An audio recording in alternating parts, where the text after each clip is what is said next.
9th July ছিল ভাইয়ের birthday. তো রাত 12টার সময় ওকে ছোট্ট একটা কেক কাটিং করিয়ে সারপ্রাইজ দিয়েছিলাম। তো কিছুই না, ছোট কয়েকটা স্লাইস কেক ছিল বাড়িতে, তো সেটা দিয়েই কেক কাটিং করেছিলাম। আসলে এটা আমার বিয়ের পর থেকেই স্টার্ট হয়েছে।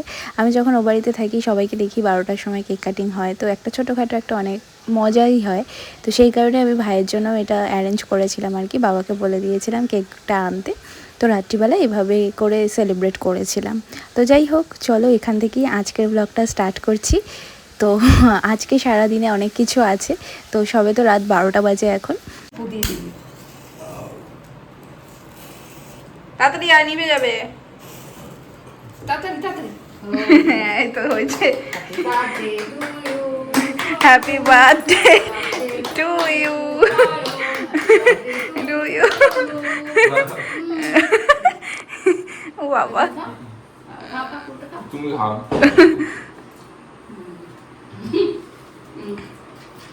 কি দিয়ে দিসলে কেটে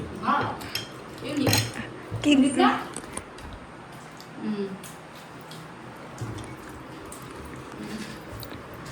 এটা ফেলে দিই।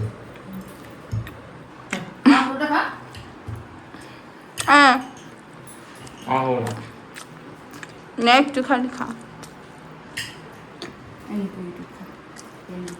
আমার ওইটুকুনি খেয়ে নিয়েছি। ভালো হয়ে গেল, ভাত থেকে আমাদের বার্থডে সেলিব্রেশনটা ভালো হলো। রাত 12টায় না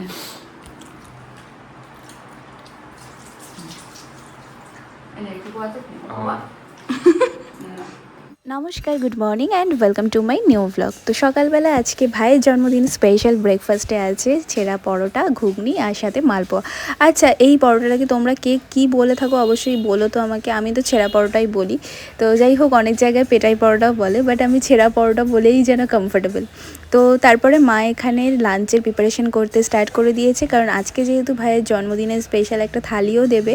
তো সেই কারণে 5 রকমের ভাজাভুজি এই সমস্ত কিছু তো থাকেই, তো সেটারই প্রিপারেশন হচ্ছে। আর অন্যদিকে আমি স্নান সেরে স্কিন কেয়ারটাও করে নিচ্ছি, আর সাথে এই যে কাফতানটা নতুন কিনেছিলাম সেটাই আজকে পরে নিয়েছি। তো মা আজকে সকাল থেকেই রান্নাবান্নার প্রিপারেশন অলরেডি স্টার্ট করে দিয়েছে, কারণ রাত্রিবেলা আজকে হবে চিকেন বিরিয়ানি সাথে চিকেন কষা। তো চিকেন কষাটা মা এখনই করে রাখছে, কারণ রাত্রিবেলা নাহলে অনেকটা চাপ পড়ে যাবে। আর সাথে করে বিরিয়ানি টুকটুক করে প্রিপারেশনগুলোও করে রাখছে, শুধু লেয়ারিংটা বিকেলবেলা মানে সন্ধ্যেবেলার দিকে করবে আর কি।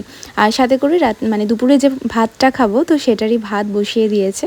এইসব রান্নাবান্না করতে করতে আজকে না মায়ের অনেকটাই বেলা হয়ে গিয়েছে, মানে অনেকটাই। দেখবে বাড়িতে কোনো অনুষ্ঠান পারপাস যেটা ছোট করেই থাকুক না কেন, যতই ছোট হোক তাও মাথায় একটা চাপ থাকে। তারপর যে প্রিপারেশনগুলো থাকে সেগুলো করতে করতেই অনেকটা বেলা হয়ে যায়। এগুলো আমি আগে বুঝতাম না ঠিকই, কিন্তু এখন যেহেতু নিজে নিজে কিছুটা করি তো সেই জন্য এখন আরও ভালো করে বুঝতে পারি। তো যাই হোক, মা ওদিকে রান্না করছে আর আমি এখানে মায়ের সাথে টুকটুক করে বসে গল্প করছিলাম। আর আজকে সকাল থেকে যা বৃষ্টি স্টার্ট হয়েছে, থামার তো কোনো নামগন্ধই নেই, ঝিরিঝিরি করে পড়েই যাচ্ছে। প্রতি বছরই এই বিষয়টা ম্যান্ডেটারি। আর সাথে করে আমি আর ভাই দুজনেই এমন একটা ওয়েদারে জন্মেছি যে আমাদের সময়টা খুব একটা বেশি গরম থাকে না, কারণ ভাই হয়েছে বর্ষাকালে আর আমি হয়েছি শীতকালে। তো সেই জন্য আমাদের এটা বলতে পারো একটা অ্যাডভান্টেজ আছে বেশ ভালো, যে গরমটা একটু কম থাকে। তো যাই হোক, তারপর মা বাড়ির সামনে থেকে আখের রস যাচ্ছিলো, তো সেখান থেকে একটু আখের রস নিয়েছিল। তো সেটাই এখন আমাদেরকে ভাগ করে দিচ্ছে আর খাচ্ছিলাম। আসলে এটা আনার পরে 5-10 মিনিট মতো একটু ফ্রিজে রেখেছিলাম যাতে করে এটা একটু ঠান্ডা হয়, সেই কারণে। তো তারপরে এখন খাচ্ছি। তো এবার তো লাঞ্চ করার টাইম হয়ে গেছে। তো মা এখানে ভাইকে সমস্ত কিছু সাজিয়েও দিয়েছে একটা থালি সুন্দর করে।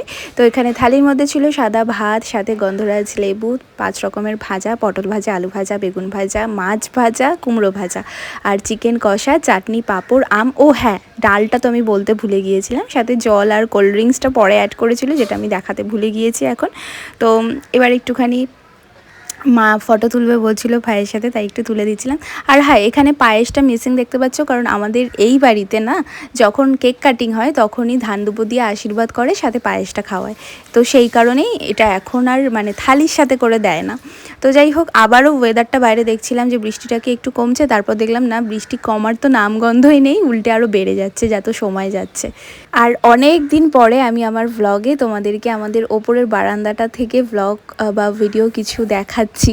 মানে এখন তো বাড়িতে আসলে বেশিরভাগ সময়টা আমি নিচেই থাকি, কারণ নিচেই মায়ের সাথে বসে গল্প করি, তো নিচে বসেই আমার টাইম কেটে যায়। আগে যেমন ভিডিও করতে বা কিছু শ্যুট করা থাকলে আমি ওপরে বসে করতাম, কিন্তু এখন আর সেটা হয় না, তো সেই কারণে আর দেখাতেও পারি না। তো যাই হোক, আজকে জন্মদিন স্পেশাল, সুন্দরভাবে মা ঠাকুরকে পুজোও দিয়েছে, তো সেটা একটুখানি তোমাদের সাথে শেয়ার করছিলাম। আর এখন সময় হয়ে গেছে সন্ধেবেলা, মা এখন সমস্ত কিছু প্রিপারেশন করে নিয়েছে, তো সেগুলো আর আমি ভালো করে দেখালাম না।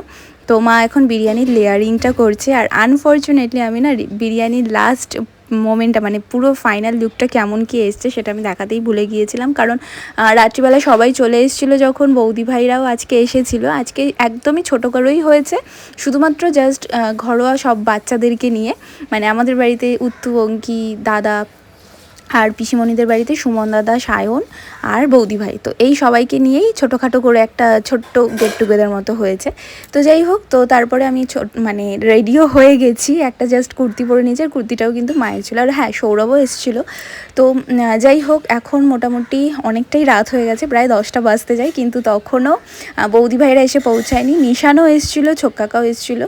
আর প্রথমবার এই বিরল দৃশ্য দেখতে পাচ্ছি যে বাবার কোলে পম উঠেছে, কারণ ও না মানে বাবার কোলে তো উঠতেই চায় না, ইভেন মানে কারোর কোলেই আসতে চায় না, মানে যাদেরকেও না চেনে আর কি, অনেকদিন ধরে না দেখে। তো এখন দেখছি যে আস্তে আস্তে করে আসলে আমাদের যাতায়াতটা এখন বাড়ছে, কোনো না কোনো অকেশানে দেখতে পায়, তো সেই কারণে দেখি যে না, এখন একটু বড়ও হয়েছে, আর সাথে করে সবার কোলে যাচ্ছেও। তো এই তো মোটামুটি 10:30 নাগাদ বৌদি ভাইরা এসে পৌঁছেছে, তো এবার কেক কাটিংটা হবে। তো সবাই মিলে এই একটা কোনো অকেশান পারপাসেই দেখা হয়, মজা হয়।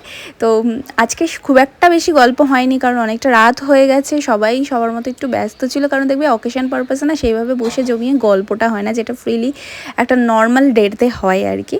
তো এই তো এবার সবাই কেক কাটিংটা করবে, কারণ অনেকটা রাত হয়ে যাচ্ছে। মা আবার ওদিকে খাওয়ার জায়গা সব প্রিপারেশনগুলো করবে, কারণ যতই হোক না কেন একটা তো হেডেক থাকেই।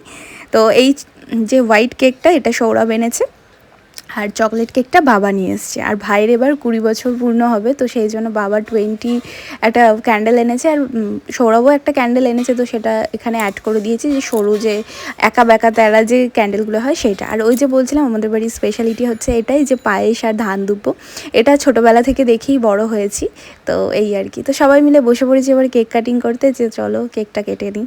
সায়নের সময় কোনো অপশন পাইনি। তখন সকালবেলা ভালো ছিল ছিল। বিশ্বকাপ কেক মানে সারা বলেছে কিছু আমি বুঝতে পেরেছি, কিন্তু বানানটা একটু ভুল করে দিয়েছে, দন্তের সাথে চুপ কর একটু দাঁড়া। হ্যাঁ এসিটা চলছে না, ওই জন্য হ্যাঁ, তার শেষটা কই? এসি ইয়েটা আমার ডাক্তার এটাকে উপরে তুলে দাও। রিমোটটা কোথায়? রিমোটটা ওইখানে রেখেছি, ছাড়ো দেখি।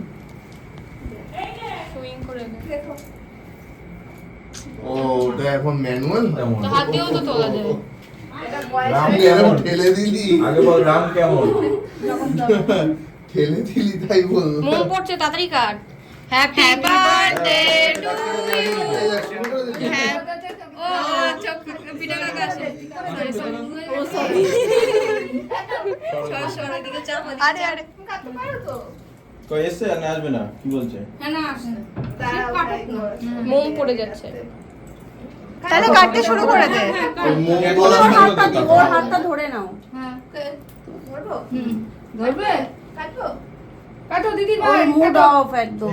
মোম বলে পড়ছে কিন্তু এই তাড়াতাড়ি নে, তাড়াতাড়ি নে। শুরু করে দাও, শুরু করে দে।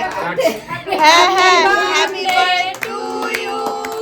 Happy birthday to you. ছুরিটা সোজা করে নে। হ্যাপি বার্থডে ডিয়ার অয়ো। Happy birthday to you. এই, এটা ফুটিয়ে দে, আর তুই ধরে আরেকবার ফুটিয়ে দে। কি তো চুপচাপ হয়ে আছে কেন? হ্যাঁ, ওটা ফুটিয়ে দে। নে। ওকে ধরে কাট। নে। আস্তে, এই তো। আজকে এটাই খাও।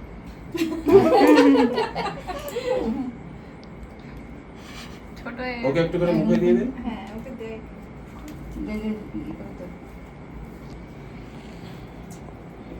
একদম ক্রিমটা দিস না, ভিতর হ্যাঁ, থেকে ভেতর থেকে দাও, ক্রিমটা দিও না, পটি করছি। ক্রিমটা দিস না। খাও মা, খাও, খাও, শোনা, খাও দিদি ভাই। কি হয়েছে? আমার খাও। এটা কাটবো। ওটা কাটবো। ঠিক আছে, অন্যদের দাও, অন্যদের দাও। হ্যাঁ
কোথায় আমি গেলি? তো ওটাই খাবো, আমি তো ওটাই খাবো প্ল্যান কি মিষ্টি দাও তো আমি?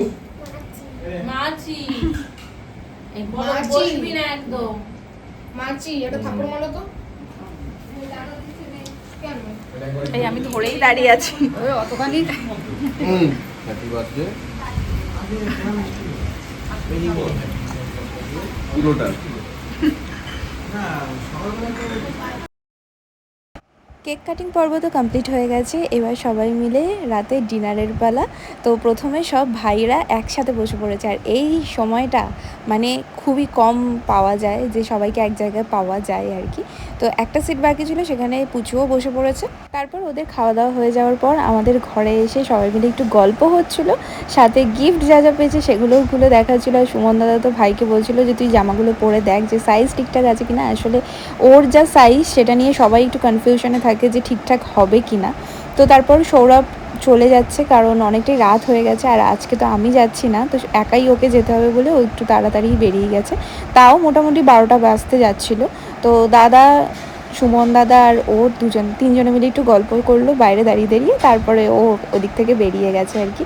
আর বাবাও সৌরভকে একটু সি অফ করে এসছে, আর ততক্ষণে উত্তু আর অঙ্কিও বসে পড়েছে। মানে আজকে না সব ভাগে ভাগে সবাই খেতে বসেছে আর কি। আর আমি ওদিকে একটুখানি ওকে ছাড়তে গিয়েছিলাম, তো এসে দেখি ওরা বসে পড়েছে, আর অলরেডি অঙ্কির খাওয়াও হয়ে গেছে সেই সময়টাতে। দেন এদিকে আবার দেখি যে নিশান আর ছোকাকাও তখন বেরিয়ে যাচ্ছে, কারণ অনেকটাই রাত হয়ে গিয়েছিল। আর নিশান তো আমাদের এই বাড়িতে আসলে না ও বাড়িতে যেতেই চায় না, যেহেতু সারাদিন একা একাই থাকে, তো একাই নিজের মতো নিজে সময় কাটে পড়াশোনা নিয়ে বা আদার্স অ্যাক্টিভিটির সাথে। তো এই বাড়িতেও আসতে খুবই ভালোবাসে, তো যখনই আসে না কেন ওর মোটে এই বাড়ি থেকে যাওয়ার সময় খুবই মন খারাপ হয়ে যায়। তারপর ও চলে যাওয়ার পর আমি, ভাই আর বৌদি ভাই তিনজনে মিলে খেতে বসেছি। আর আজকে তো আমাদের সবার ফেভারিট বিরিয়ানি আর চিকেন কষা ছিল, আর সেটাও আবার আমার মায়ের হাতে। তো অনেক দিন পর মায়ের হাতের বিরিয়ানিটা খাচ্ছি। তো যাই হোক, খাওয়া দাওয়া কমপ্লিট হয়ে যাওয়ার পর এবার কিছুক্ষণ গল্প করার পর বৌদি ভাইরাও এখন বেরিয়ে যাচ্ছে, তখন অলরেডি 1:45 মতো বাজতে যায় আর কি। তো এই তো আসবে দিনটা, সেটাই ভালো লাগে, কিন্তু আসার পরে চট করে যেন চলেও যায়। তো এটাই যেন যখন সবাই বাড়ি থেকে চলে যায় না, তখন খুবই মনটা খারাপ লাগে আর কি। তো যাই হোক, আজকের বার্থডেটা খুবই সুন্দরভাবে কেটেছে। তো আজকের মতো এতটাই, বাই।